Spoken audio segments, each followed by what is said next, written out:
Evening, everybody. Can everybody see and hear me okay? Am I coming across clear and bright and easy? I shall wait and see if I get an answer. Hey,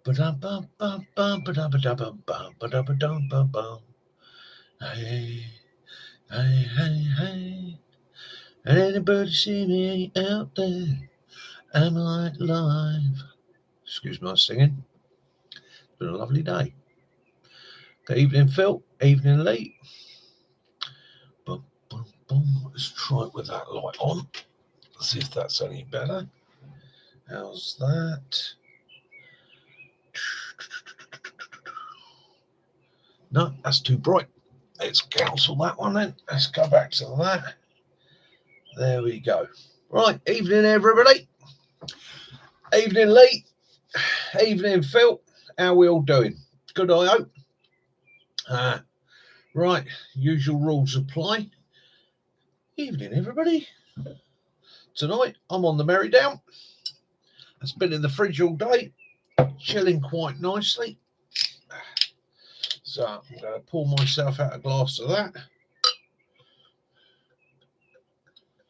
I like the old merry down. It's not too strong. It's nice and sweet. Nothing like a pint of cider on a warm day. Hi Gaz. Hi John. How you doing, mate? I'm all good. I hope you're all good. Right, everybody. Cheers to you all. Hope you've all had a cracking week. And here's to the next one. Let it be a good one.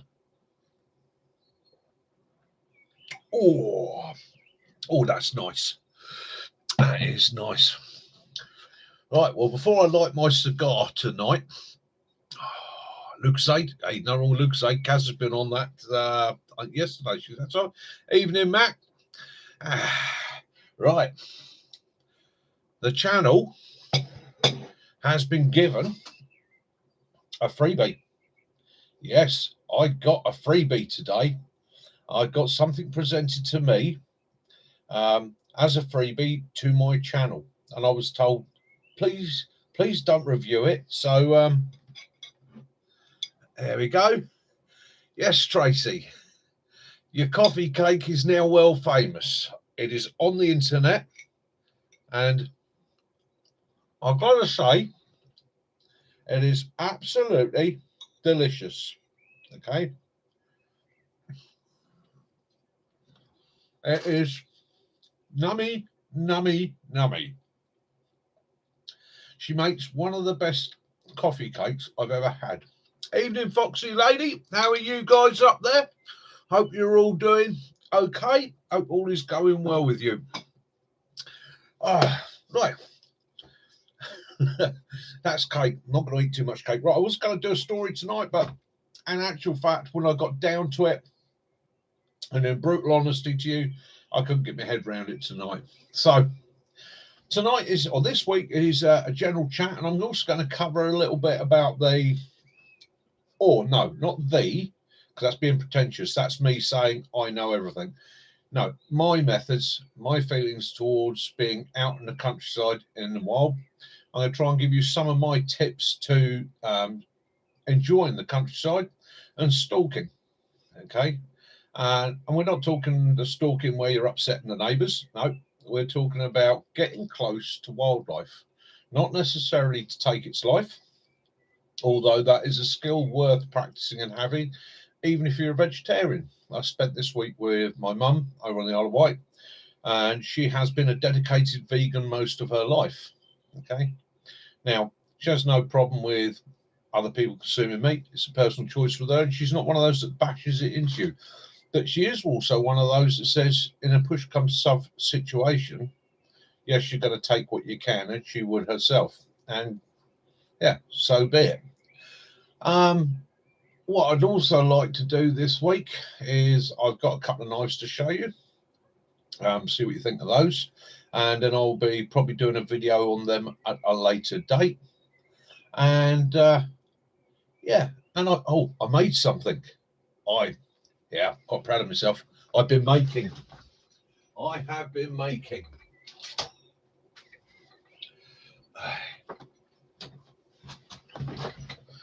Oh, so ta-da!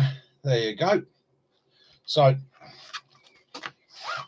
in that pocket there sits my MOD knife pouch. Now, I'm always hearing to people, oh, they're no good because they fall out the sheath. Okay, 2 bits of elastic and a toggle. Okay, that's all I've done there. Okay, as simple as that. And that comes over. He says, you try and demonstrate something. Toggle just literally pulls through there, holds it in place. And in that pouch there, which I basically was too long for what that way, too long for what I originally intended, folded it over, sewed it on the old sewing machine, and it gives me somewhere to keep my silky saw. Now, I have seen people with silky saws and axes. I tend to work on principle of, if I've got an axe, I probably won't need the silky in most of the woods that I'm in, but I would like to carry the British Army knife, because I've got something I can cut stuff into logs, and with the British Army knife I can then splice it or split it down and make kindling and so forth and so forth. Again, it's an easy peasy tool system, and it's finding what works for you. Not everybody's quite the same in their thinking, and not everybody works on the same principles. So hence, with my axe video, there are people that are going to swear by, get myself comfortable, there are going to be people that swear by machetes, there's people that swear by prangs, there's people that swear by all sorts of kit. Me personally, yeah, depends what woods you're in and what environment you're in. So I've had me bit of cake. Let's have a slice of me, or swig of me Merry down. And as traditional, I shall light my cigar.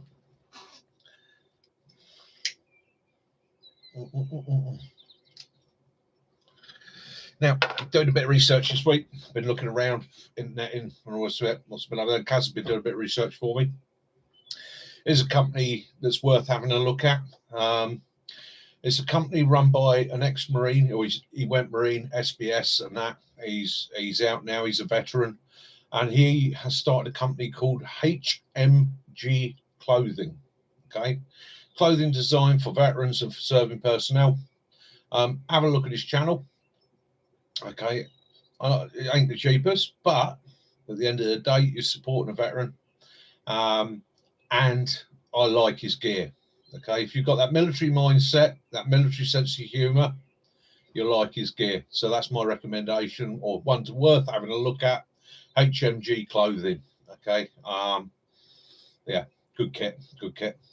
Other than that,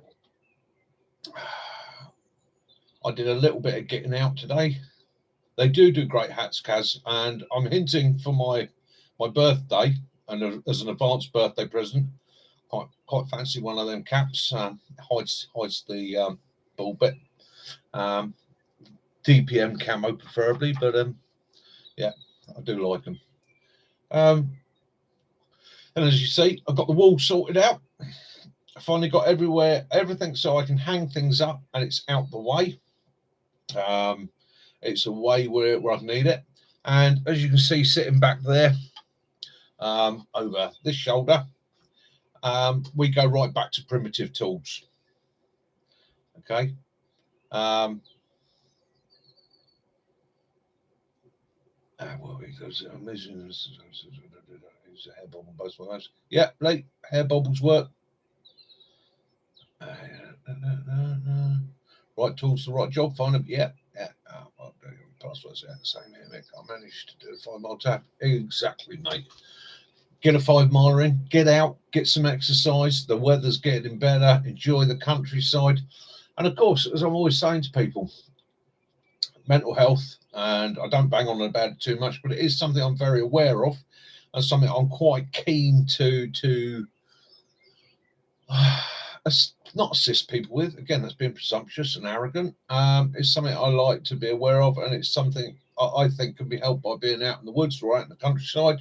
It's that relaxation. It's that let the rest of the world go for a little while, get back in touch with nature. There's something quite natural about the sounds of wildlife, the wind blowing through the trees, the sound of water running, a full moon, the light of a full moon. I find that very restful. Um, and as a doorman, I used to dread nights when it was a full moon because that's when all the crazies came out. But it was, yeah, it's one of those things. I enjoy it.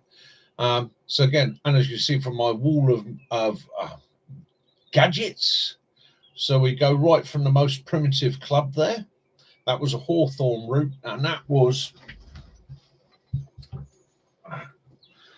carved by my father-in-law, bless him.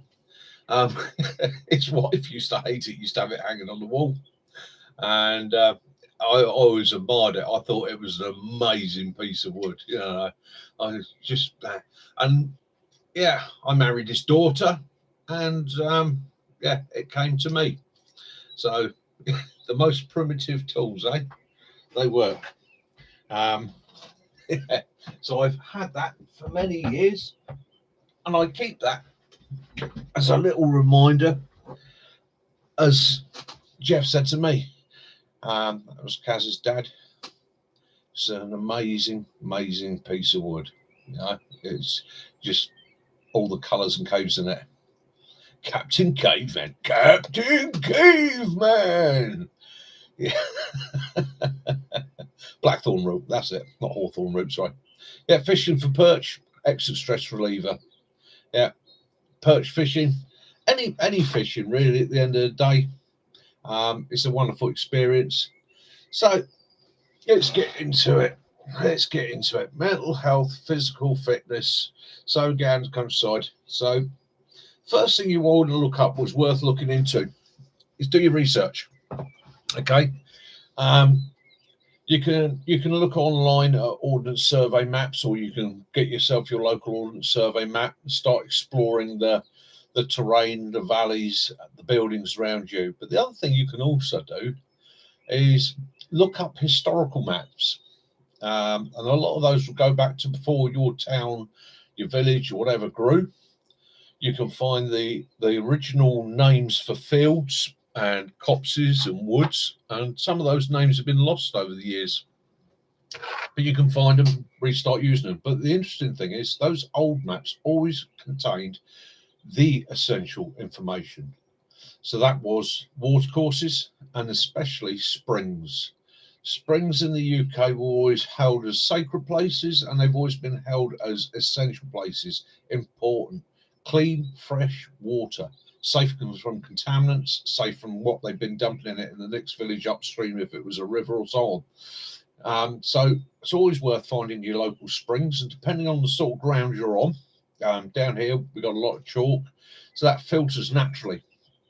So pretty much if it's spring fed around here, you know you've got a safe water course. It's still purify it, still boil it, but you know there's not going to be any contaminants in it, no petroleums, no pesticides and things like that. So find your springs, find the old woodland names, the old copse names and that, and then go exploring. Okay, get out there, have a look, walk through these places. If you're in a woods that was on that map 300-400 years ago, as you walk through it, you can look at the trees, look at the paths, and you can quite often look at them, and it's quite amazing to sort of walk along and see a big old oak tree, and you suddenly think, hang on, that's about 900 years old. People have walked past this tree for 900 years. How many generations, how many people have sheltered from rain under it? How many people have held their loved one under it? How many people have had their first kiss under it? Right? It's quite a, I know it sounds a bit of a weird thing, but it's history. Yeah, I'm one of those. I'm a bit, yeah. I practice my own path, and I follow a druidic path, so I will put my hand on that tree and I will say to it, "Hello, how are you?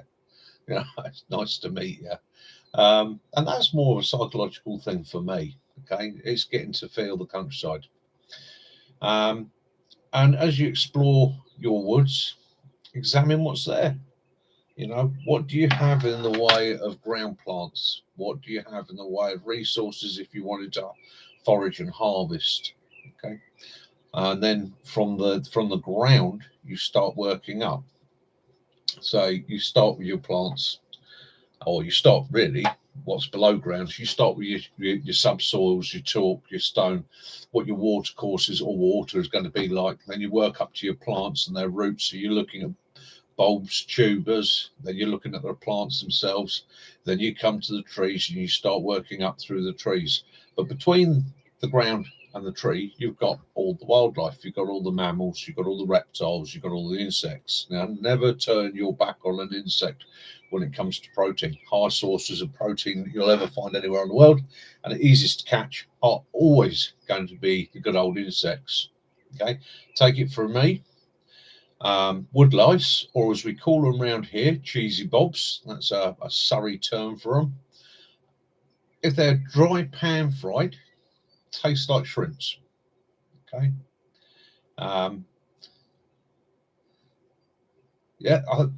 Yeah, finding carvings in trees, Lee. Yeah, not a politically correct thing, but yeah, you quite often find things, putting them in. You sit there and you smile to yourself, and you wonder if they're still with us and still together. And that it's all a bit of ancient history. So yeah, so don't turn your back on your insects. Never ever consume slugs. They're very, very dangerous. Caterpillars, likewise, also very dangerous. Both feed on toxic plants. Slugs, especially, can carry some very nasty parasites in them, which will affect a human being. Snails aren't much better, but out of the two, the snail is slightly safer. And you purge your snail. So what you do, capture your snails, put them in a container, leave them in there for 24 hours, let them do their doings, take them out, clean them, or take them out, wash them off, and cook them thoroughly. Okay. And when I say thoroughly, I mean cook them. Yeah. You know, I always used to get that on courses. Yeah, what's that going to taste like? Does it taste like chicken? No, it tastes like worm. If you can't palate worms, yeah, and again, an absolutely fantastic rich source of protein, collect them, put them in a bucket, 24 hours again. It's purging, lets them do their business, take them out, give them a quick rinse off. Okay, you can dry them in the sun. Okay, so you don't need cooking materials. And we used to call it ground bacon. Okay, because have you ever seen a worm that's on the pavement on a hot day, all dried up and crispy, looks like a little bit of bacon? And if you can't fancy that, oh, sorry, Kaz, it's a twisty chair, I'm enjoying it too much. If you can't face that, once it's dried, grind it into a powder. There you go. Couldn't find a word for a second. Grind them into a powder, and they make a brilliant thickening agent for a stew. You're still getting your protein content. So, again, worms. Now we work up to the mammals. Well, if you're going to study your wildlife, my advice to you is to start with the camera. The art of squeezing a trigger and shooting something is how can I put this without sounding callous? It's a simple task. It takes a little practice, a little bit of knowledge, a little bit of training. I can teach anybody to shoot in a matter of hours, and I can teach them to shoot fairly accurately in a matter of hours. Not saying they're the best shot in the world, but the basic principles are very simple. The art to doing that sort of thing is not necessarily in the shooting. It's putting yourself in the position to take the shot. Okay, so you don't want to hunt, so you start with the camera. And an ordinary camera, not something with a massive lens, an ordinary camera. And if you can start teaching yourself to get into position to take a good shot with the camera, I guarantee you'd be able to take that same shot with a rifle. Okay.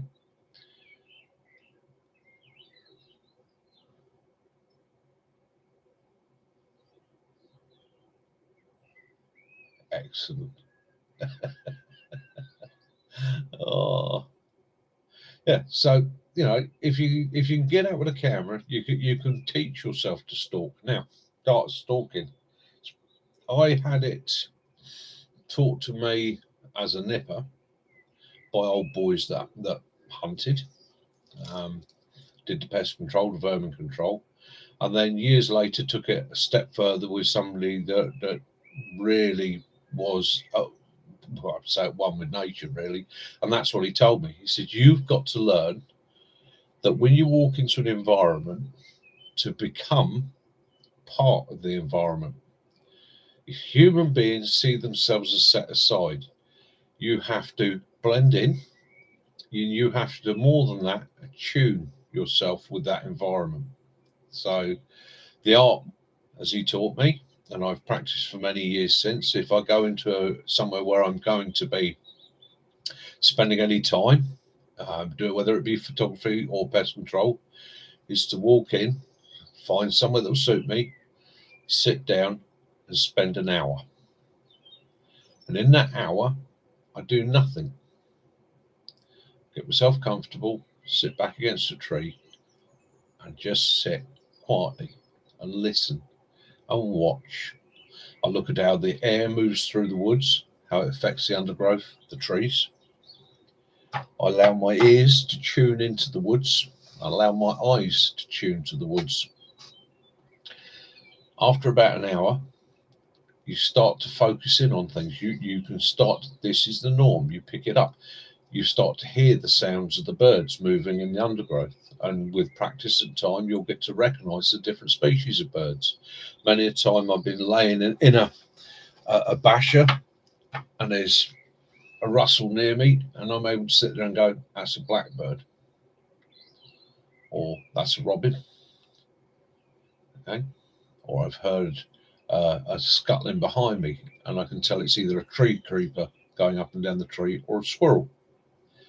And it's not magic, it's just spending time, and it is a lot of time, just sitting and becoming part of nature. Animals don't tune in to what's there in the same way we do. They tune into what's new, what does not belong. By spending time in the woods and time listening and studying, you gain that same level of attunement. Now, you then back it up with camouflage if you wish. And you can go with civilian camouflage, you can go with military camouflage. It really doesn't matter what the camouflage is. If it blends you into the background, starts to break up your silhouette a little bit, all the better. And the more you can break your silhouette up, the better. But even if your silhouette isn't perfect, if you can teach yourself to remain still, you blend into the background. Tree creeper, Phil, is a small bird, basically about that big, grey chest, tan back, and it can literally go up and down the tree. It's one of the only species in the UK that can climb forwards facing down, goes up and down the tree. Beautiful little bird.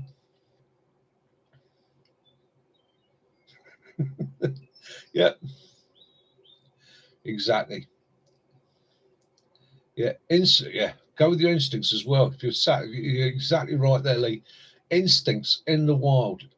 If you get a feeling, and I've had it lots of times, poachers get it, countrymen get it, snipers, marksmen, they get it, military guys on patrol, they get it in different environments. Trust in the instinct. Something isn't right, or something's out there, or something is moving. Okay, then you will. If you trust it, invariably it's right. It's your subconscious. It's the primitive you getting past all the crap of today that's rattling around inside your brain and going, Now, thousands of years ago, it's that thing that would have gone, big bear coming, big bear. At which point, you turn around and kick the guy next to you in the nuts and did one. Okay, got back to the tribe. Poor old Frankie, the last time I saw him, he was wrestling with a bear. It's a brave bloke. We'll have to honour him tonight, have a feast in his name. So trust those instincts. You know, they're essential and you can use them. We've all got them. It's just that you've got to forget a little bit about today. And like I say, spend that hour in the woods just zoning in. Fishermen, people like Mac.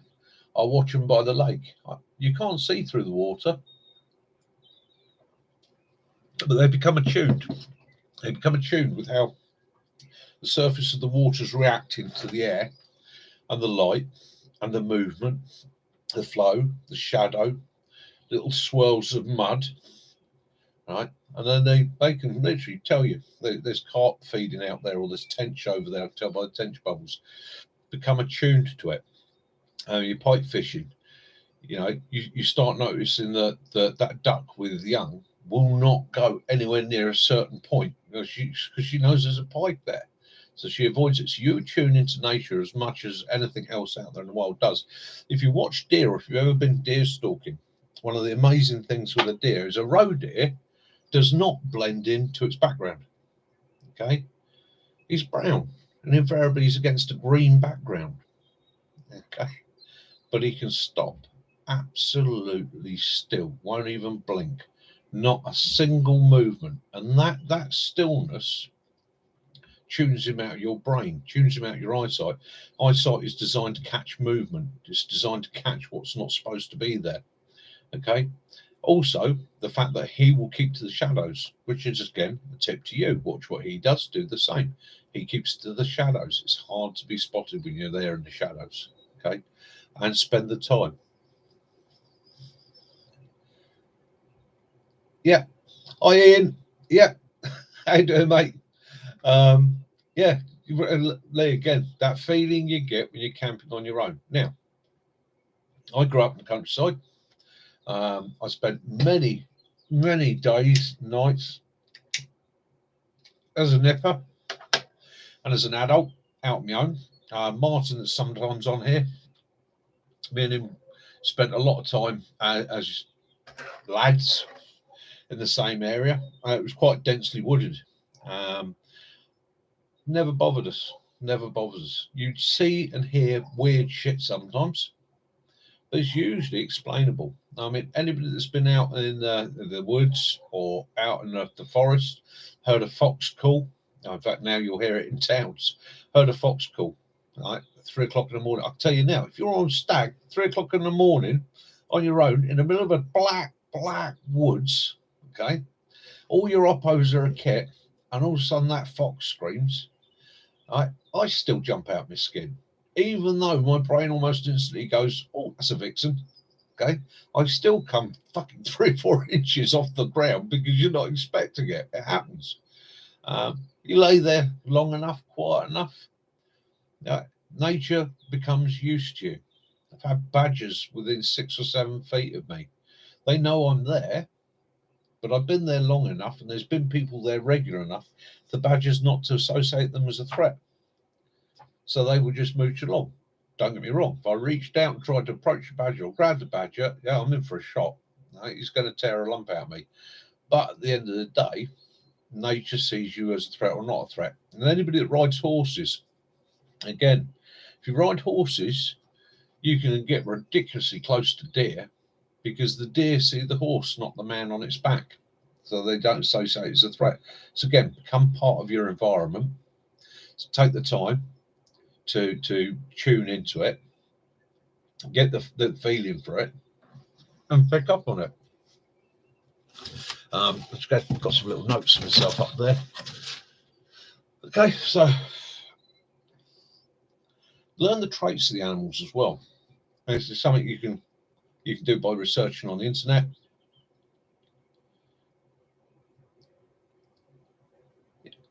Yeah, exactly that.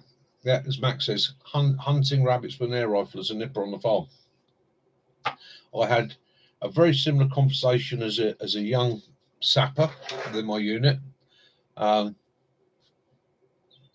Pretty much on my first range practice day, out on the range, and this corporal standing over me, fucking bellowing at me about my technique of holding the weapon and how I'm shooting. Hi, Martin. It's scary, even with Merrow Woods. Yeah, got to revisit those. And he didn't like the way I was positioning myself, so I did what I was told, and I used his technique. And no, it didn't work for me. I was off, and so what I did as soon as he wasn't looking, on the next exposure of 5 rounds, I snapped off 5 using my technique and gave myself a nice group right where I wanted it. And he come back and went, "See, lad, told you you'd get it if you did it my way." Okay, taught me a lesson. Just carry on doing it my way. Okay, and it worked for me. Everybody's got a different technique. Oh yeah, that'll rabbit warning. Yeah, rabbits stamp on the ground to warn one another, and you'll see every rabbit's head come up. You can squeak them.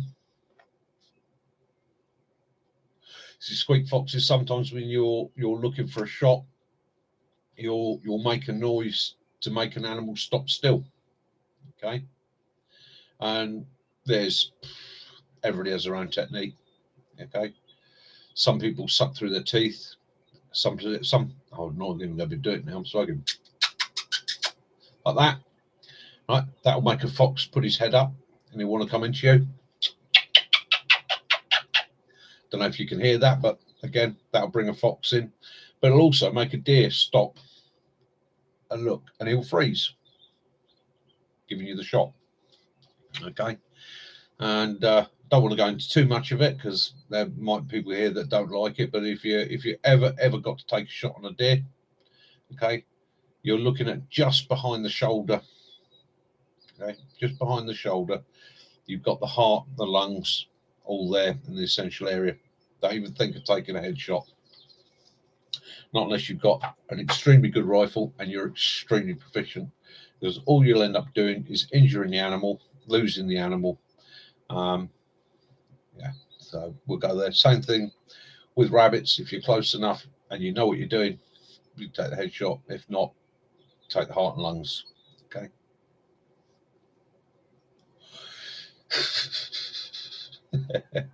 Yeah, and then you've got all the different species of deer. So you got the muntjac, who barks like a dog. I spent many a evening sitting there thinking that somebody's lost their dog on training areas. It turns out to be a little muntjac.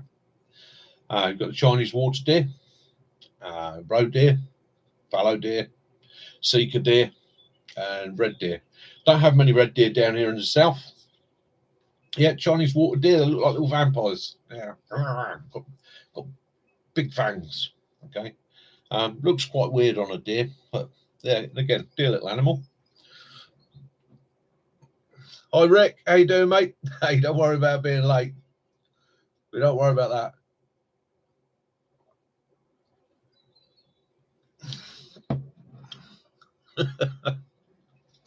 Anyhow, so that's your deer species, and then you've got the smaller species. Now, so in the order of hunting, or say meat for survival, okay? In the order of meat for survival, small is better. Okay, and the reason I say small is better, smaller species usually have a faster breeding rate. Okay, so they're more sustainable. So if it's long-term survival, small species with a fast breeding rate means you're not going to run out of meat. Okay, and they tend not to travel so far when spooked. Okay, if you spook deer, they will leave that location and they will travel for miles. Okay, they'll have a beat, they have an area that they'll be in, but that will cover miles.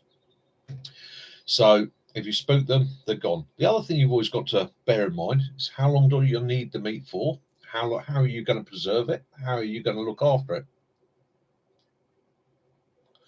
We will carry on. We'll go out and get some film of the white hart over at Hascombe. It's the only wild herd of white hart left in the UK. There are a couple of places where they've got what we call domestic white hart, but they're genuine wild white hart. So we will and dropping back to your games, your stalk. If you're tuned into the woods, you've got a feeling for the environment. You're recognizing the noises and the sounds. You've already decided in your head what your prey is, whether it's with your camera or your gun. So your next thing is to get yourself into a good position. Now, if you know the terrain and that, it's a bonus. So you might be looking at getting to a hedge line that's got a view out over a piece of open ground. You may be looking at getting up to a high point in the woods to take a good safe shot. So it's going to be down into the ground. You've got a backstop. Your bullet's not going to go ricocheting off donkey's miles in the middle of nowhere and injuring somebody else. So you're going to find your location. Ideally, you're going to put yourself in shadow, which is going to help hide you and blend you into the environment.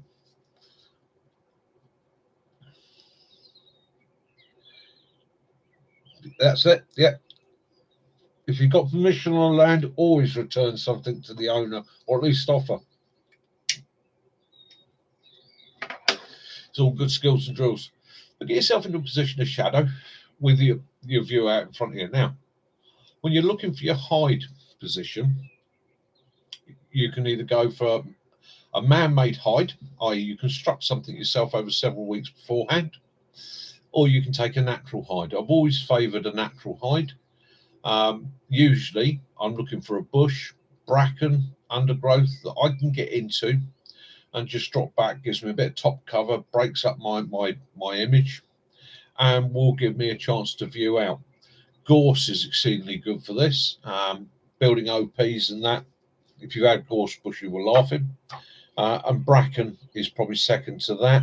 And believe it or not, even stinging nettles, a big clump of stinging nettles. If you've got gloves on, you've got a head over on, and you move carefully and quietly, you can sequester yourself into that quite easily.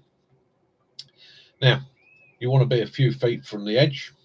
Okay, so it's not a case of sort of right up to the front so that your face is poking out, because any animal worth its salt will spot a human face miles off. Drop back again into the shadows. Get yourself a look and wait. Be patient. All hunting is patience. Okay, no matter what your prey, whether it's two-legged, four-legged, flying, eight-legged, slithery, whatever, fishes, whatever your prey is, it's about patience. Now, when you get into your hide, moving the debris away from you in front of you, as you're moving as quiet as you can, invariably on your belly, you're going to move things. Okay, and as you move that undergrowth, you move those leaves and those twigs, you want to keep that sound to an absolute minimum. Most animals pick up on movement and little else with their eyes. What they are attuned to is their ears and their nose, and they will trust their ears and their nose over their eyes. So again, you've got to think about the wind, you've got to think about your scent and noise.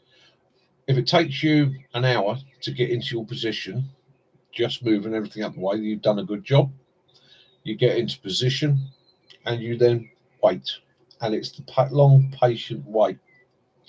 Okay, and that's pretty much what I say about it. Apart from, as you're moving into your position, take a tip from me. Be aware of ants, wasps, bees, snakes, slithery, stingy, bitey, deceitful swines. Okay, more than once, Dad. More than once, I've got myself into a position and I thought, I've cracked this. This is brilliant. Look at this. I've got perfect cover, got perfect view. What a brilliant position. This is comfortable. I've got the rifle set up. I've got it. All my arcs are sorted where I want them. I'm now sitting there calculating various distances out in front of me. I'm looking at the terrain and I'm trying to work out distances. I'm looking at how the grass is blowing in the wind and I'm working out windage. I'm thinking about barometric pressure and humidity. I'm looking at backdrops, backstops, approaches of roads, footpaths, anything that could disturb any game. All that's going through my head when all of a sudden there is a just an intense sting somewhere, usually on my lower leg. And then you think, bloody hell's that? How bloody hurt? And then another one, and then another one, and then another one. And they come further and further up your leg. Okay, and you suddenly realise I'm either in the route or path of ants, or I'm on a bloody ant's nest. Okay, so be aware of those things when you're getting into your position. Okay, probably a bit more technical information than you really. Sit myself around that way. A bit more technical information than you really need there, but yeah, as Max says, it's the time for the approach and getting yourself in that position. More is lost by rushing than ever by taking your time. There are certain courses in the military, which I won't go into too much, but yeah, those guys can spend hours, if not days, moving a few meters, changing their camouflage as they move.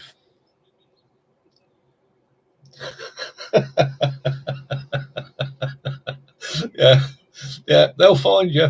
They'll find you. Okay. Um, yeah, and also be aware of risks to you, especially if you're in an environment where there are deer.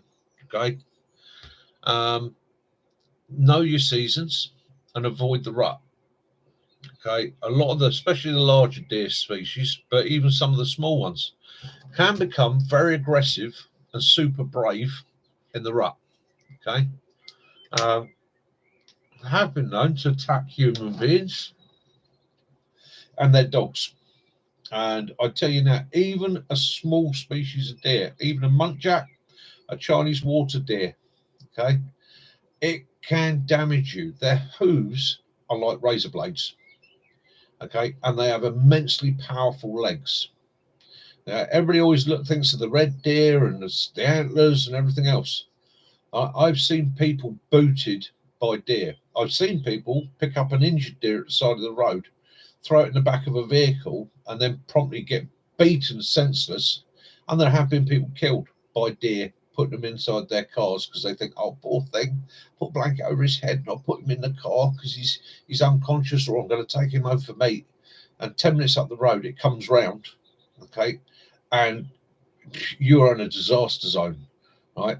The only thing I can say to you in that situation is stop, get out, and get away, because that animal will seriously, excuse my language, fuck you up. Okay.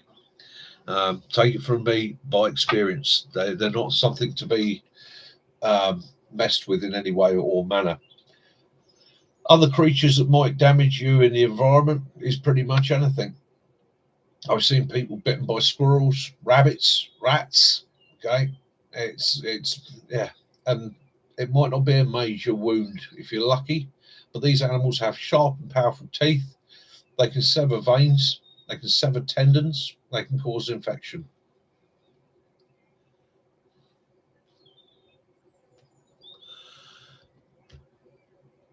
Yes, we're back.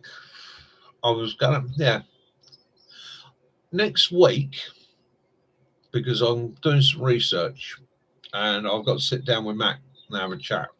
Okay, something I've been interested in for years, being a West Country lad, is big cats in the UK. And I know some people are going to go, "Oh, here we go, cryptids, big cats in the UK." Okay. I've had experience of something, and I can't say what it was. It was too quick, too fleeting, but it was something that made me instinctively think it was a big cat.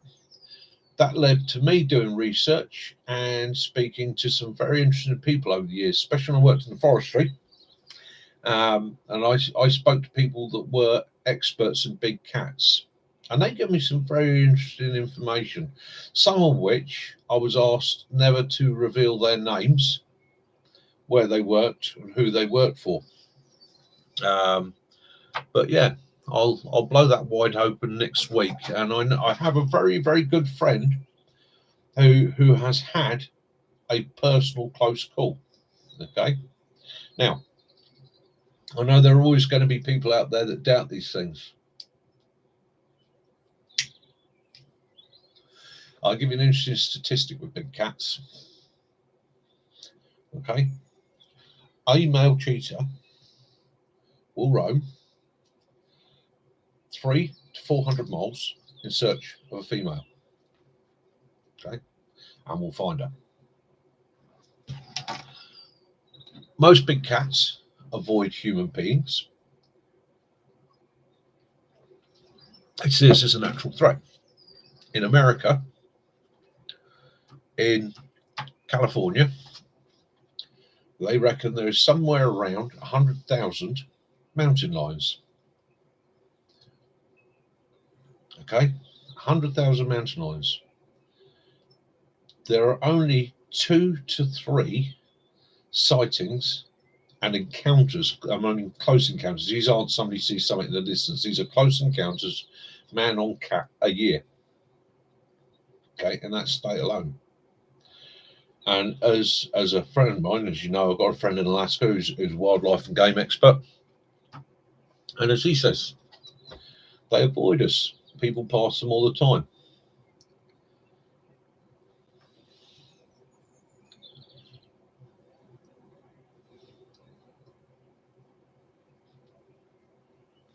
Yeah.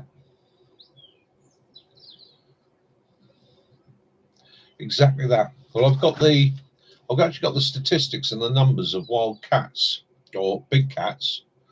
In 1976, the Dangerous Animals Act came into act. Okay, and you were given two options: euthanize or abide by the rules and get a license. Okay, and for a lot of people, it was a completely unfeasible thing to get the license because the requirements to keep the cat with cages, pens, and the rest of it, and the fact that the authority could just as well turn around and say no, led a lot of people who owned their beloved pets to release them. There have also been private collections released because people realise that they're going to lose the collection or they're going to lose the license they have got, and that's been in recent years. There is also a gentleman whose name, again, I won't use, but worked for an establishment that had several big cats that were going to be euthanized. And he released a Canadian lynx and a black panther up in the north of England. And over the next 6 months, would go back to the same area to see if they were still alive. And they were. And he could tell they were alive by the sheep carcasses. Okay. So we'll get into that next week. I'll make sure I've got all the information on the desk here and I'll give it to you. Now, the thing is, you don't have to be afraid of these things. I spent most of my life out in that environment. I've lived in areas where there are big cats. And I've had to be in areas where there are big cats, not just in the UK's big cats, but big cats. Big cats aren't interested in people. Okay.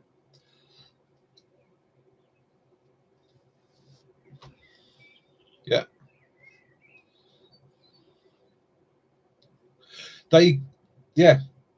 They caught that boa snake, Dog Dad. It was an expert came in from, I think it was London. I think it was a collector. He actually went up to Hawley Woods and he tracked it. He tracked it and he caught it. So, yeah, so that is out of Hawley Woods now. It's safe. And again, Kaz is downstairs. She's got the information down there. She saw the local news report about it. I think she even found out what it was. But yeah, that was a constrictor, and that should never have survived. By the book, yeah, tracking a snake, right? But by the book, in the conditions that we've had in the last few months, that snake should never have made it. That should have died within days. So quite often, experts and specialists, oh no, can't survive there, can't survive there. Won't.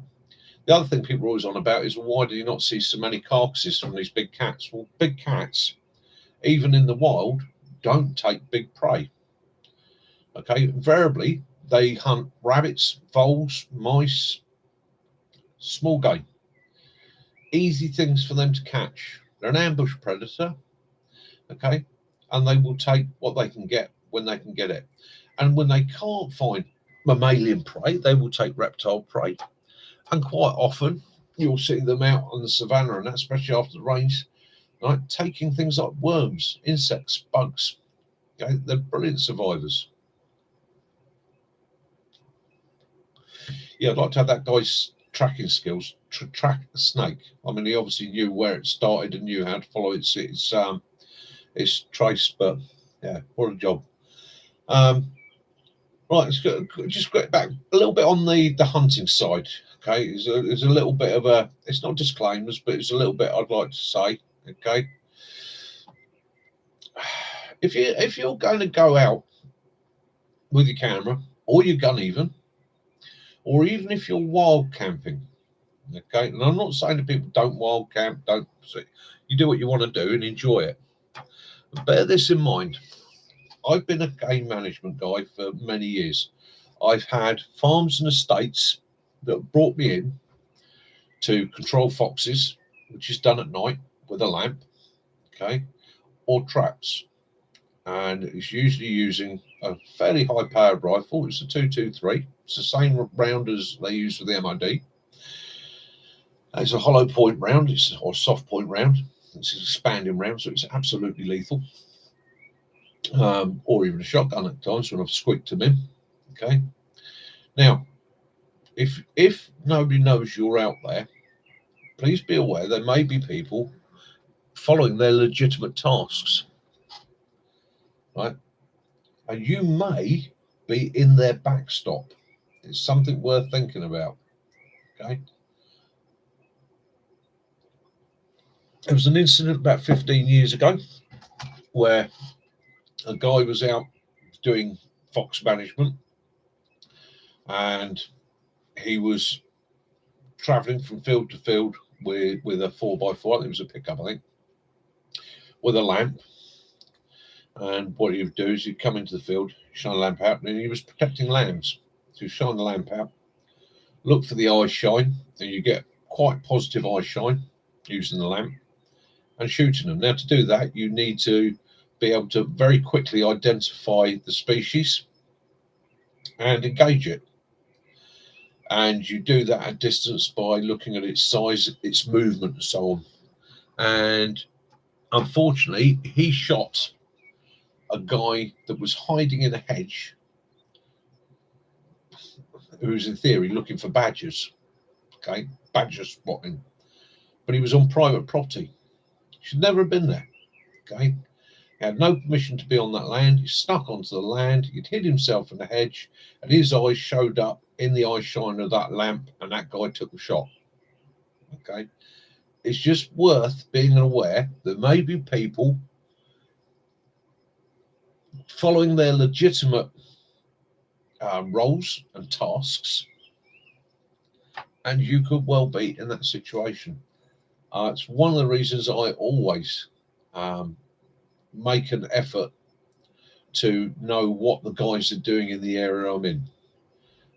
If I'm on a farmer's land, I want to know, or I will let him know, I'm going to be up in so and so, and I'll be up there for a day or two, or I might be doing an overnighter up there, just so that if anybody else is out there doing fox management, or they're doing any sort of work, they know where I am. Okay, it's just a risk that's not worth taking. And yes, the guy that pulled the trigger was prosecuted. He was done. Okay, the guy that got shot was very, very badly injured and got away with it. But that's society today. Okay, so just be aware. If it comes to it, if you're ever out, you're wild camping, or you're ever out somewhere, and you see the lamps going across the fields, my advice to you, right? Yeah, you might kind of bollocking for being out there. Shine a light back, right? Don't try and hide. Shine a light back. Let them know you're there. Okay. Worst case scenario, they're going to come over and go, "Who the f you? Get off our land." Okay. Tell them you're lost or whatever. That's why I shone the torch at you, mate. I'm lost. I don't know where I am. Okay. Take a bollocking and get out of it. Oh, Lee, that happens all the time. Bloody people walking onto live firing ranges. I've had it time and time again. And then they argue with you over it. They get arsey. So again, just be aware of that. I mean, 99% of the time, it's not going to be an issue. I've had people camping on a mate's driven pheasant shoot. Okay. So the beaters are coming through the woods on a lovely, brisk, cold Sunday morning. I need to come across a couple of people wild camping in the woods. And I don't know who was more surprised, the beaters or the guys that were actually camping in the woods, who got told, no uncertain terms, pack your shit up and fuck off. It's the risk you take if you're going to be doing that sort of thing. Um, just a quick breeze through my notes whilst you guys are having a chat. Yeah, have permission. That's the other thing I will say. If you're going to do any form of hunting, any form of trapping in the UK, any form of game taking, have permission. The law is absolutely strict on this. If you are caught hunting without permission, if you are caught poaching, okay, you will be hammered for it. Okay, the RSPCA, the wildlife protection groups, all these people will absolutely hammer you for it. It's not a case of you're going to get a slap on the wrist and go away. The copper might take your details, give you a slap on the wrist, but he's going to pass them on to them, and they will prosecute. Okay, any infringement of the hunting rules and regulations are almost punishable by death, to be honest with you. So another tip, if you have got permission, every January the 1st, right, DEFRA release what they call the general license on the internet. You can get 5 years to jail in it. You bring up the general license, print it off, and that will list for you every year what is considered vermin, what is considered legal game, and what is having protection orders put on it that year. Okay, and over the years I've seen crows come up on it as protected, when for years they were classed as vermin. I don't shoot corvids myself. I've had pet corvids, and I don't shoot them. Even in lambing season, I will do everything I can to keep them off the lambs, but I don't really want to kill them. Too intelligent. I've got a bit of a soft spot for them. That's just me being a bit soft. Again, so it's bring up the general license, and you can look it up on DEFRA tomorrow if you're interested. Just type it, go to the DEFRA website, type up general license, and it will bring it up for you. Yeah, so have permission, know what's on the general license, and know and understand that you're responsible for a humane dispatch. If you're going to be trapping, you must visit them traps on a regular period. You must ensure there's water and food in it. And when you dispatch, you must do it humanely using the correct methods. And that even goes to things like snaring. Okay. So just bone up on it. You know, I'm not going to do loads of it on here. I'll give you the general advice. You can go and have a look. There are people like Steve Gilchrist.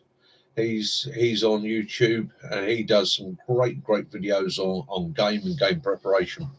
Same thing when it comes to gralloching. I'm not going to teach anybody to gralloch a deer. I'm not going to teach you how to skin and gut a rabbit. I will give you the general information. Go out and have a look at it yourself. Okay. Make sure the tools are the right tools. I mean, you can see over there, which I've been sort of hiding with the chair. That's a 2.2 air rifle. That's a maximum gammo that I've been trying out for doing close range rats and close range rabbits. That is a break barrel gas ram, and it's a 10-shot repeater. So it actually has a magazine in there, and every time you cock it, it reloads a round for you. So basically, you're not fumbling around trying to put a round into the barrel and everything. It's got a good quality scope. Okay. Variable magnification, which you don't really need so much for close range work, with a reasonable eye relief, that's adjustable, okay, because everybody's eye is different, and a reasonable size front lens to let in the light. The nice thing with that one is it's got an adjustable stock on it, and so far I'm finding it a very nice rifle. It's got a match grade trigger on it with a nice front finger safety. So yeah, so far it's a good rifle. There are a lot more expensive ones out there, but again, it's a good little air rifle. I quite enjoy that, using that. Being a gas ram, slightly quieter than the old springs, and it holds its energy and its power better. That's 12 foot-pounds, so there's no license actually required for that one. Okay. So if you go and buy one now, you can go into a gun shop, and as long as you've got ID, and it's the best bet is to phone them beforehand, say what ID do you want. I went into the gun shop for that one. Although I didn't require it, I took my shotgun license, my driving license, and a bill from home. The guy was more than happy with all that. Okay. And as I said the other day, my advice to you, if you're interested or you're thinking about having one in the future, buy one now. Rules are going to be changing in the future, and they're going to make it harder for people to buy them. Okay. So, if you've already got it and you've got it in your cabinet or you've got it at home stored safely, you're laughing. Yeah, there are. If you're going to take on any form of hunting, there are various organisations out there. I'm a member of the BACS or BASC, BASC, British Association of Shooting and Conservation. And by becoming a member with them, I'm also insured. I have a public liability through them as a member, and they run courses. They run courses on everything from beginner shooting, game preparation, hunting skills, the whole lot. They go through it all, and again, learn. Okay, I'm one of the lucky ones. Like Max, started off on a farm. It's something that was passed down. I know there are guys out there with no experience, but you can go to organisations like that and learn. Okay. Yeah, lucky Scott. And again, like I say to you, learning to shoot's one thing, the stalking is the other. So do it with the camera. I don't like killing things these days, and I don't kill unless I really have to. And it is purely with that. It is for vermin management, which is one of the things I do in return for being allowed to use a piece of land for my filming and my videos and overnighting and that. And you're going to see a video from that area very, very soon. It won't be hunting, but I'm going to be going up with Mac for an overnighter up there. So you'll get to have a look at one of the other woods or one of the other areas that I use. So again, horses for courses. If you can offer a skill to somebody or even labour, I mean, farmers are always quite happily take somebody who's prepared to chuck in a bit of help. Okay, especially if it gets up around harvesting time. They're out there baling and that sort of thing. That's the time to help them, even if it's only spending a couple of days stacking bales. Although you don't get many bales these days. Yeah, so tools for the hunt. Have the right tool for the right job. Do not, and I keep seeing them on the internet and various shops and that, crossbows. Okay, crossbows in the UK, it is illegal to hunt with a crossbow. Absolutely, point blank, zero. You will not hunt with a crossbow. Okay? That was a rule that was set hundreds of years ago and stayed enacted ever since. Okay, there are only two things that you may shoot with a crossbow. Okay, one is a Welshman. Okay, then only when he's inside the gates after midnight on certain cities. The other is targets. Okay, and it's the same thing with bows. There is no bow hunting in the UK. Okay, the bow in the UK has always been a sporting weapon or a defensive weapon. Okay, it's a weapon. It's never been classed as a hunting tool. That was to stop the poor guy from going out and poaching the king's deer. Okay, so once upon a time, that was when those laws came in, and they've never been changed for obvious reasons. Why change them? If we can keep them out of the hands of people, keep them out of the hands of people. I don't necessarily say it's right or wrong. Okay. Yeah, be ethical. Follow your own moral code. Okay. You have responsibility if you are going to hunt to the animal and the environment or the land, as well as the landowner. Okay. Yeah, and I think everybody here would be ethically minded that way. If you wound something, then you are duty bound to follow it up. Okay? Look for it and dispatch it humanely. Don't leave something to suffer. Yeah. Ooh, get beside it. I've been going for an hour and 4 minutes. Oh. Well, that's that. So these knives that I picked up, I know some of you are seeing this. Right, so that one there is the bushcraft. So that is made in the Ukraine by bushcraft. They do 3 or 4 different knives, and they do wood carving knives and that. They've been going for donkey's years. Okay, they've been quite just lately because they've been supplying knives to the Ukrainian military. Okay, that's their basic knife, and that has got it's a walnut handle, and do you know what? It fits absolutely perfectly. Okay, now don't get me wrong, I have seen knives with fancier finishes. Okay, and I've seen knives that are slightly thicker, but that is an more than adequate bushcraft knife. Okay, it's got a lovely Scandi grind on it, and it is a parallel grind. So one of the things I look at, being a bit of a maker myself, is when I look at the grind, I make sure that the grind both sides is a parallel grind, i.e. it comes back the same distance both sides. On cheap knives that are made in China, quite often you'll find those grinds don't match, which means your edge isn't central to the knife, which just means the manufacturing process in it was poor. Okay, the sheath, it's a stitch sheath with a weft, so it's well constructed. It's good quality leather. It's got a dangler on it if you like a dangler. Okay, and it's also got a belt loop.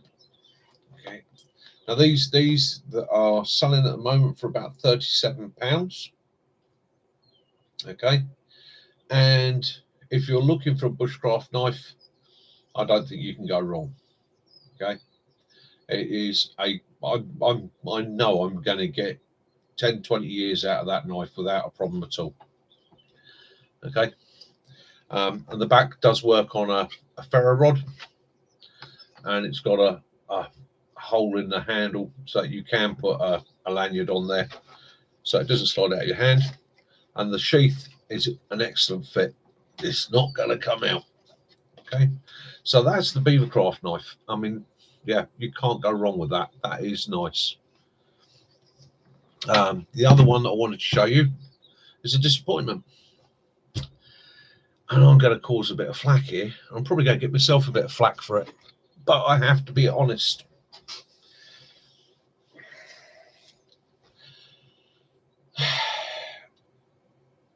So we've been talking about hunting tonight. So I saw a knife advertised as a hunting knife, and I'm just going to move a light. In fact, actually, does that? Okay, that'll probably be better because I want to show you this in detail. Okay, yeah, it's a full tang knife. It is a good quality knife. So this other knife is made by Gerber, and all right, I give Gerber a bit of a hard time on some of this stuff, I've got to admit. Okay, but I like tools that do the job, and I like tools that do the job well, and I'm not bothered by fancy gimmicks. So I saw, or Kaz saw, the Randy Newberg hunting knife, which is a locking hunting knife, and I thought, all right, give it a go. I'm going to have to do a review on something at some point, so let's give it a go. And I'm going to do a video on these anyhow and do a review. So that came. Okie doke. It's a canvas sheath. I don't have a, it's Cordura, I think. Yeah, Cordura. And I don't have a problem with Cordura. It's got Velcro on it, which is really what you want when you're hunting, because it's nothing like the deer. They think that's just a leaf being broken. Okay. And then I got it out the box. Now, this is no disrespect towards, what's his name? Randy Newberg. Okay. But that's what they've come up with. Is that light too bright for you guys, or can you see that okay? Would it be better if I moved a bit closer? Let's try it like that. Yeah, that's probably better. Okay, so that's the knife. Now, I've had folding hunting knives in the past, and if it's a hunting knife, you're going to do game preparation with it. Simple as, okay? You are going to get into the gory bits. Let me just actually.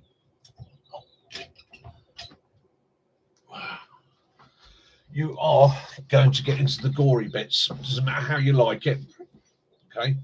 Because it's a hunting knife, and one of the jobs for a hunting knife is preparation of game.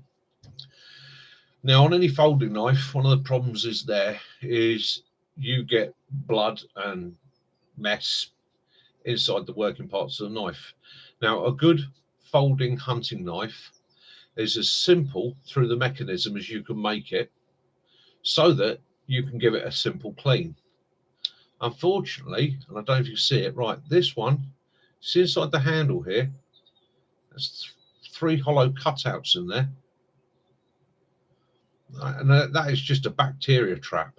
It means you're going to have to take that knife apart every single time you've used it to clean it. Now, don't get me wrong, the blade is an excellent blade. The lock on the blade is these 2 pins each side. They pull back and the blade shuts. Okay, you can, with practice, open it one-handed.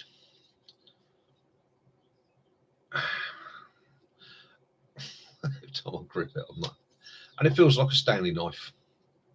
Okay, that's what that feels like to me in my hand. It feels like a Stanley knife. Okay, it is boxy, it's square, it's bulky. I like the orange. I like the reflective strips. You're not going to lose it in the undergrowth. That's great. The hinge looks fairly substantial, but I've not stripped it yet and had a good look at that. Now, on the back of the knife, there is that, which is a hunting knife. I would take it that is for, it's supposed to be a bone saw. That's the only use I would find for that on a hunting knife. Yeah, but not for game. Now, what I will say to you, it might not be my idea of a good hunting knife. Preferably, if I'm going to be preparing game, I use something like that, which is a lot more difficult to get contaminants strapped into it and a lot easier to clean. Okay. As a camp knife, barring the fact that I'm not keen on the feel, yeah, that's not a bad camp knife. That's a good sized blade. It locks nicely. One of the problems is the profile on the back edge here is rounded, so you're not going to use that for striking a ferro rod, unfortunately. You could probably use part of the blade for that, or the back of this here. It's, yeah, I'd file that out and probably use it to strike a ferro rod on that.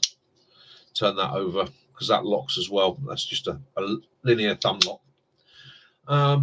So was I disappointed with it as a hunting knife? Yes, I'm disappointed with it. It's too much gadget, not enough simplicity. Okay, it's going to get messy. As a camp knife, or if you live in a country where they allow you to carry a lock knife, you want a general knife tool to lug around with you, yes, it's a good knife. Okay, it's not bad at all. Don't like the lock on it. I find it a bit overly complicated for me. I like something a little bit simpler where I can just literally hit a button and close it. Okay, but I'm going to give that a try upwards as well. So there we go. There's that. That was just under 40 quid.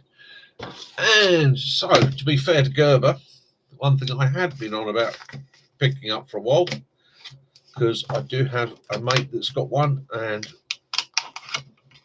I was a bit envious. And at the moment, these are reduced to £9 in the sales. And I will get Kaz, if Kaz can put up the company that I got all three of these knives through in the UK, is that. Right, that's the Gerber splice. Okay, and that I like because it's got a nice little pair of scissors on it. When it folds up, it is 2 inches long, 1 inch wide. You've got bottle opener, you've got a small blade. It's got a really positive lock on it as well, and a nice spring, internal spring. Okay.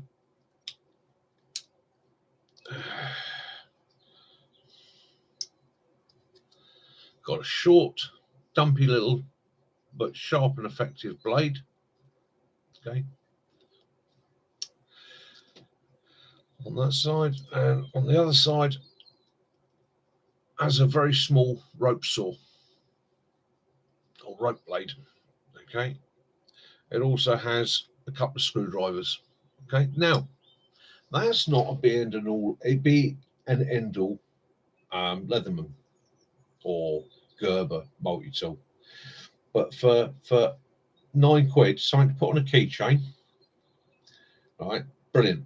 What I've actually got that for, okay, is that's going in my survival tin, because that will pack away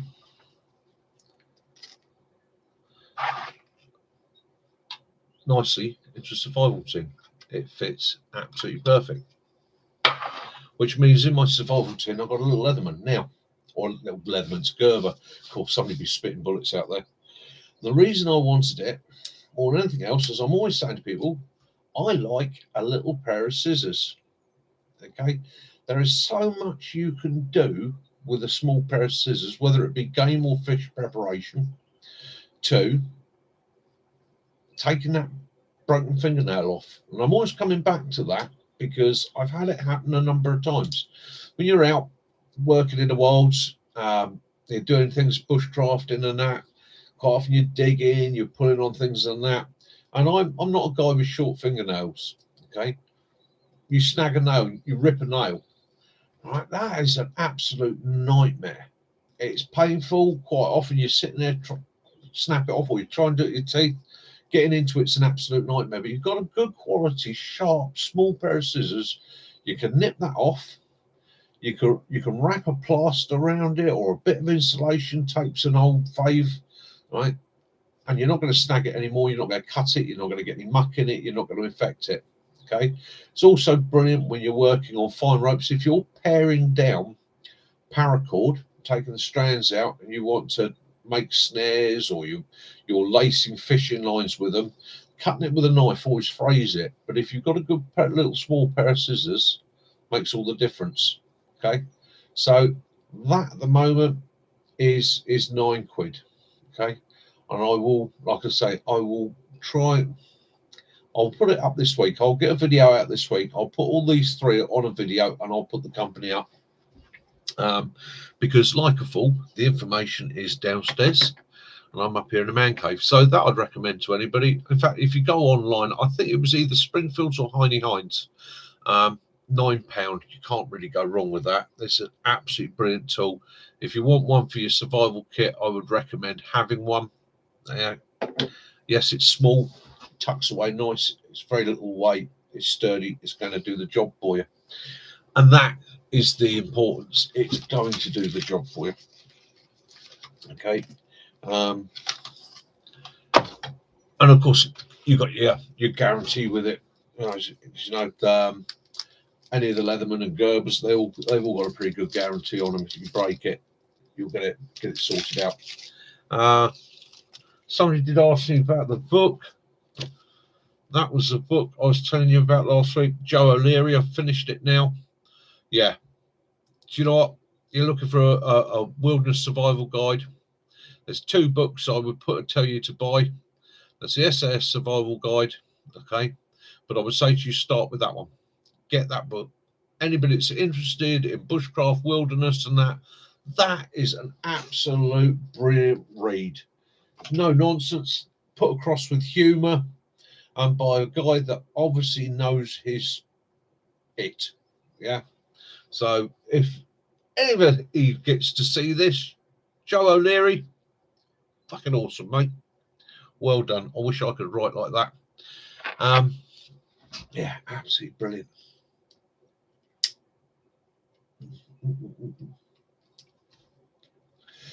Yeah. And I did get asked, you smoke a lot of cigars? No, I only smoke a cigar on Sunday night when I'm doing this. Okay. It's my treat. Same with the drinking. Invariably, I don't drink. Excellent dirty faces. Yeah, you won't regret it. It's absolutely brilliant. Like I say, it's written with humour. It's written with a brilliant understanding. I was expecting. I've read pretty much. I've got a library of survival books, guides, and all the rest of it. And a lot of them, I find, you pick it up, you start reading it, and you just dry. Very dry. Informative. They're all informative, but very, very dry, and quite a lot, like me, waffle on too much. He's to the point, the information is right, and you all the way through the book you get an understanding that the guy truly loves what he does. Okay, that's the important thing.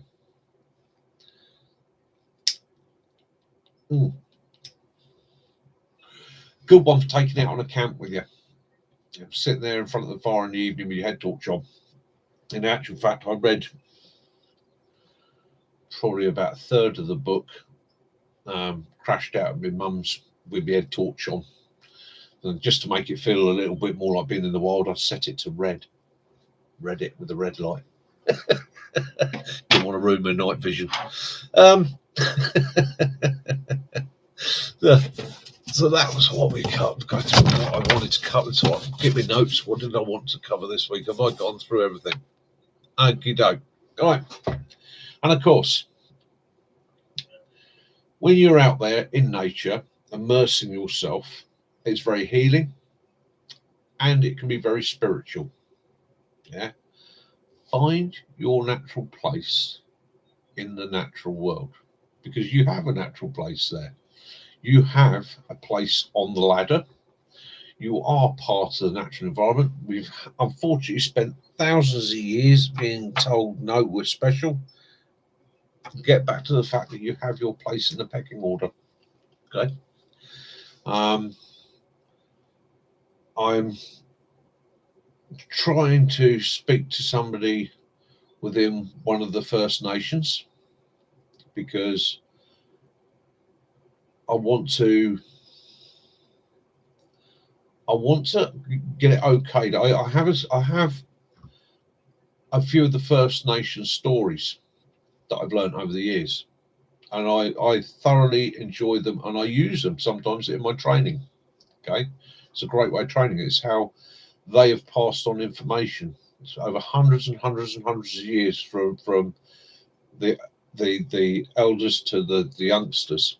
Okay, and I would like to use them. However, I do feel it wouldn't be appropriate of me to pass on their stories without asking one of their people, is it okay if I reiterate these tales? So that's my goal this year, is to try and make contact there, speak to people and have understanding. Because the other thing I want them to know is I'm not some guy that's trying to appropriate their culture. I'm a guy that is, my own belief system is, over the centuries, we've lost our culture. We lost a time when we passed on, father to son, elder to youngster, the knowledge of the environment, our wildlife, our natural history through word of mouth. Okay. Civilization and society took that from us. The want for money and material things removed our attachment to the natural world. Okay. And I think that's a shame. And I'd just like to say to them, I would like to be able to use some of your tales, because we've lost ours.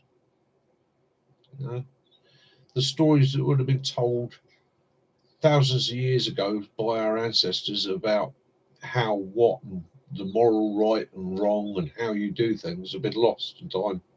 Okay. So yes, I would like to be able to use some of theirs, or at least speak to somebody to say, is it okay if I use yours? Okay. We've lost ours. Maybe as I get older, it would be nice to create some of my own to pass on to my grandchildren. Yeah, natural connection. And again, getting away from that. There's enough of that. I'm getting all spiritual. It's probably the side of that. Let's hold up a glass to everybody. And of course, been a busy weekend for some people this weekend. Yes.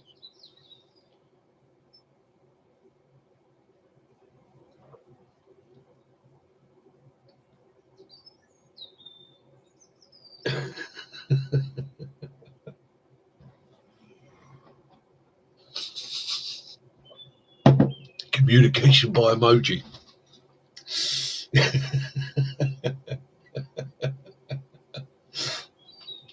Yeah, so, and I think that's part of it for me. I know, and I understand it's not going to be everybody's cup of tea. I mean, I find it quite spiritual when I'm out there. I find it very relaxing.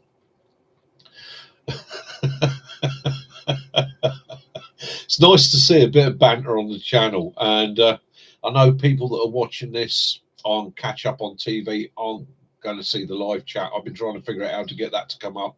But I know that if you do it on your phone, you go on your phone, or if you do it on your computer, you can watch the live chat.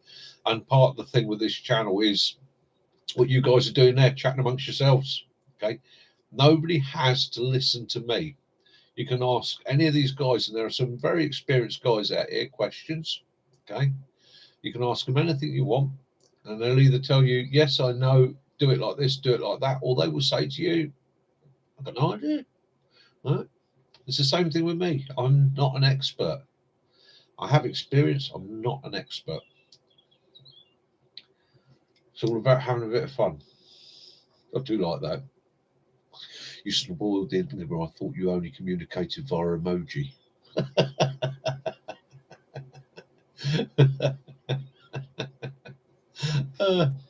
Right, Hampshire hog hunters.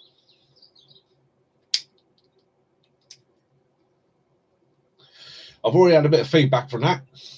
I've already had a couple of people go, hunting, and I know we've covered hunting tonight, but hey, that's from a survival point of view. And yeah, I'm not. I know I'm going to get people give me flack over it, but the Hampshire hog hunters hunting for knowledge.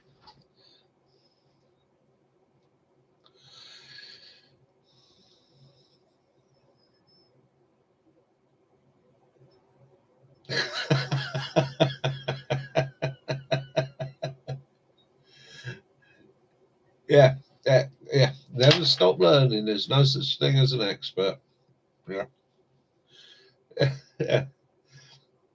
So that's why I wanted. I mean, Mac came up with the idea of the Hampshire hog hunters, and the Hampshire hog hunters.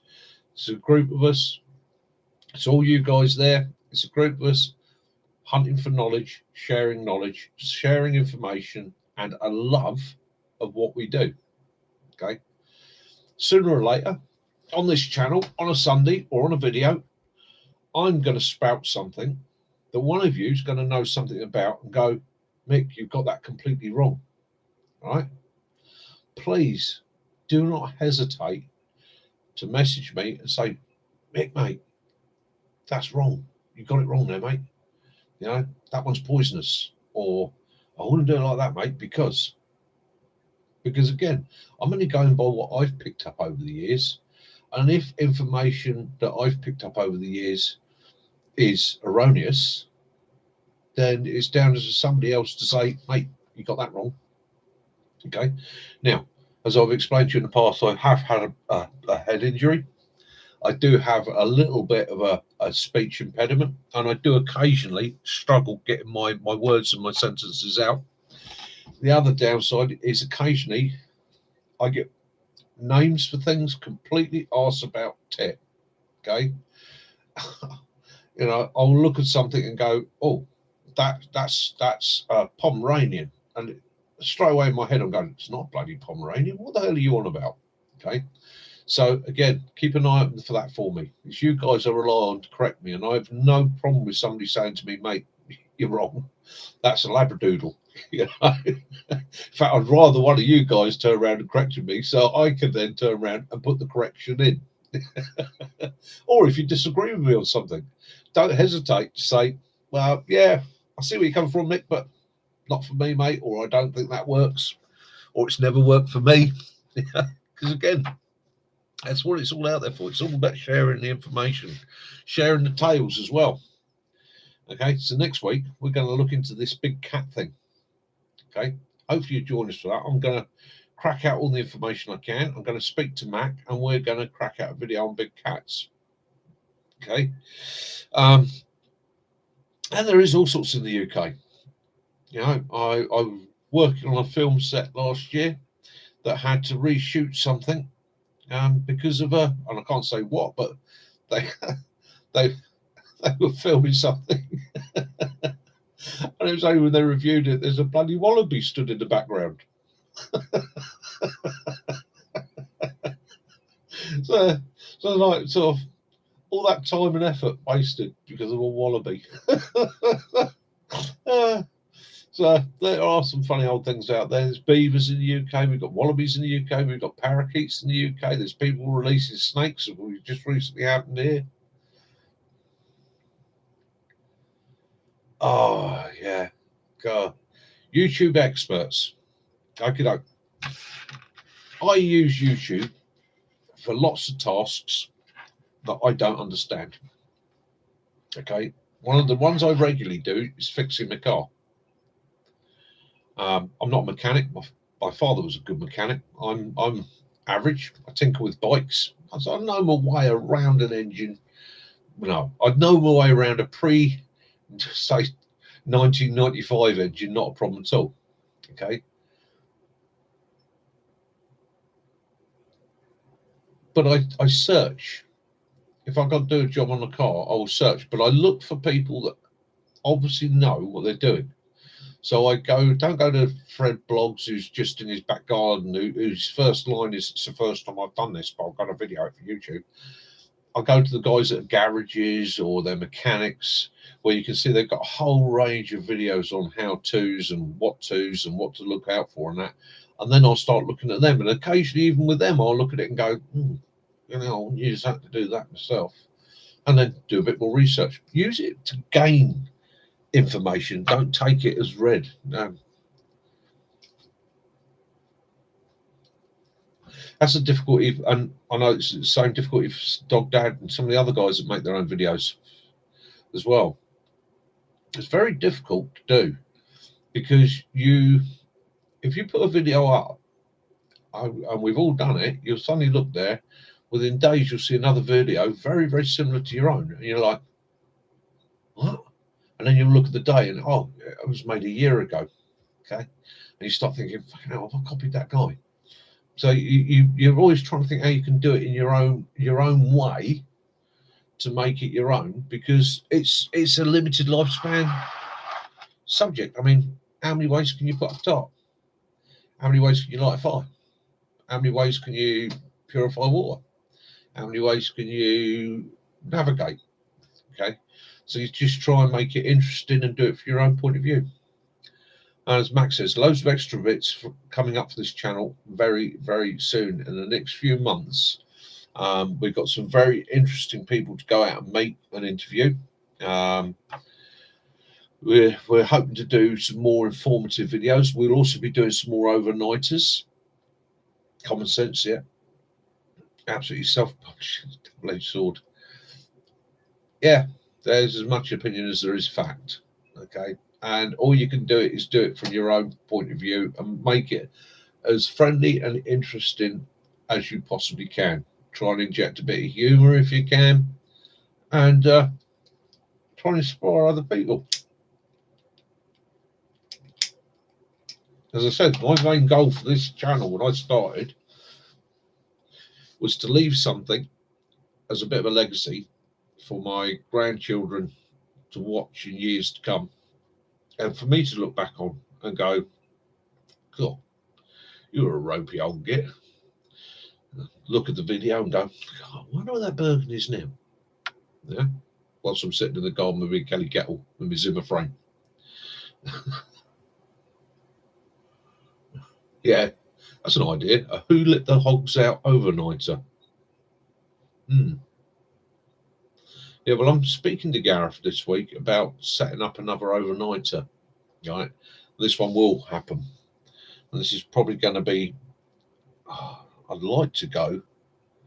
I've got a lot on in July. June's a bit of a washout. It's too soon. Try and set it up for August or even possibly September. So an overnighter up the woods. It'll be again same format as I said before. It'll be a Saturday. Meet up on a Saturday morning. Up to the woods. An overnighter up the woods. Bring your kit. Set yourselves up. Have a nice overnighter. A big old fire pit. We're all sitting, have a gas. Yeah, have a natter, have a laugh, share information. Nothing too serious. Just to have a bit of a fun and a meet up. And then out on the Sunday. I'll speak to Gareth and I'll see about getting that set up.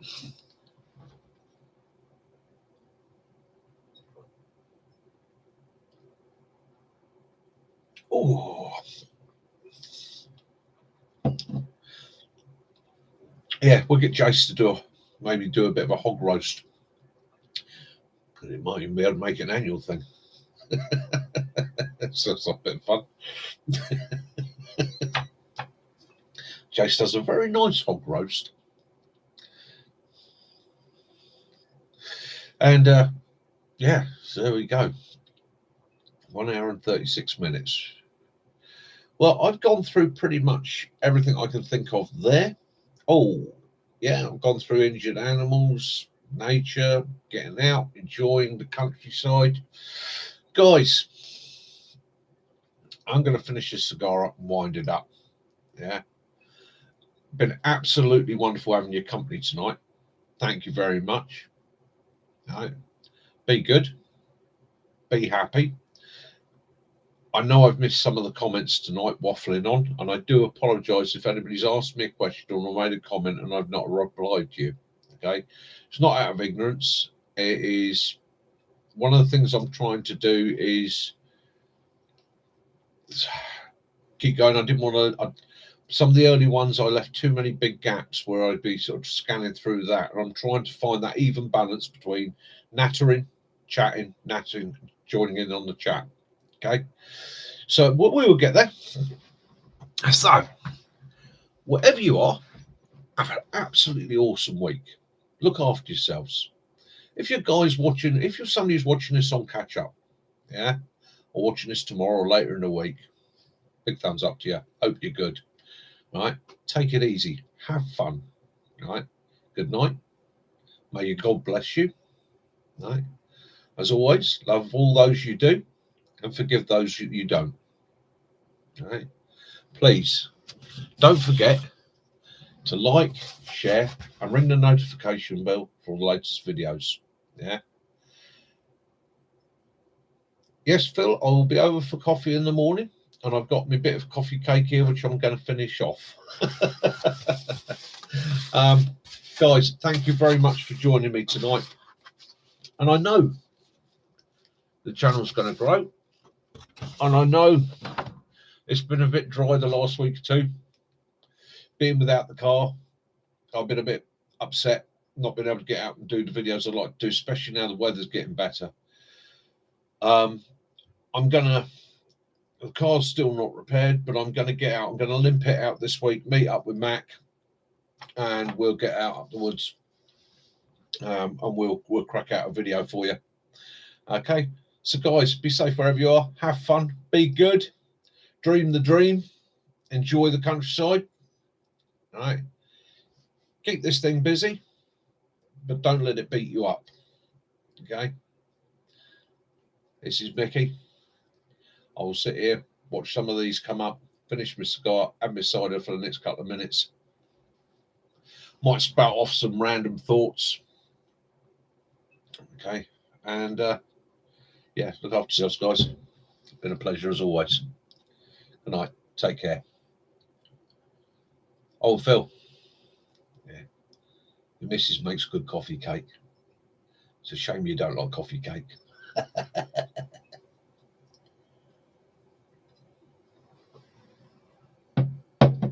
Oh.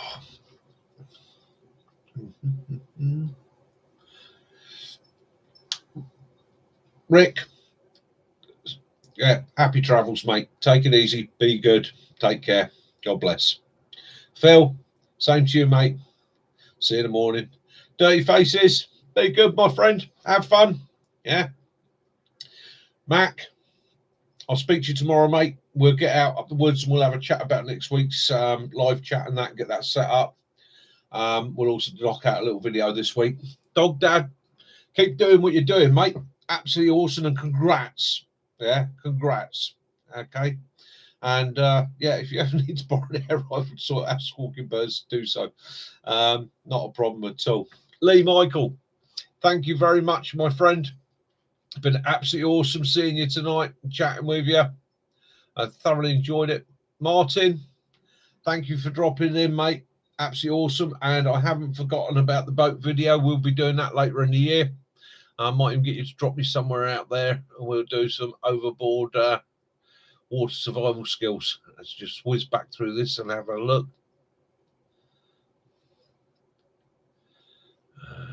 Kaz, I'll be down for a coffee in a mo. Yeah. Oh, it's good to see so many people there. John, take it easy, my friend. Look after yourself. Ian, all the best, my friend. Take it easy. Have a damn good week. Foxy lady, stay foxy. Sam, be good, my friend. Have a great week, and I hope it all gets sorted out for you. Yeah, hacked. That's just a bloody nightmare. Roots Lion, my friend, thank you for joining us. Have a good week. Join us again next week.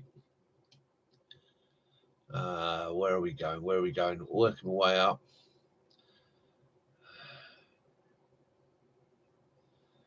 Working my way up. If there's anybody I've missed, or there's anybody that's not actually up on the chat, be good, my friends.